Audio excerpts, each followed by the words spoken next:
Hello বন্ধুরা, আমি হলাম লস্ট সোল।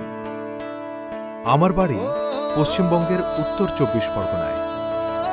আমি আজকে প্রথমবার এরকম ধরনের ভিডিও বানাচ্ছি। আমি আজকে এই ভিডিওর মাধ্যমে আমার একটা মনের কথা তোমাদের সাথে বলবো। সেই কথাটা হয়তো তোমাদের বাবা মার মুখ থেকে শুনেছ যে যত বড় হবে তার জীবনটা আরও তত সুন্দর ও সহজ হয়ে যায়। কিন্তু বড় হয়ে গেলে মনে হয় যেন ছোটবেলার দিনটা ভালো ছিল। ওই বন্ধুদের সাথে কাটানোর সময় আড্ডা ও খেলাধুলা মজা হয়তো আর বড় হলে পাওয়া যায় না। আমার যদি এই কথাগুলো ভালো লেগে থাকে, কেউ যদি ইউটিউব থেকে দেখে থাকো, তাহলে প্লিজ সাবস্ক্রাইব করো, এবং ইনস্টাগ্রামের থেকে দেখে থাকলে প্লিজ ফলো করো। ছোট ভাই মনে করো। আর একটা কথা, সবাইকে রাধে রাধে।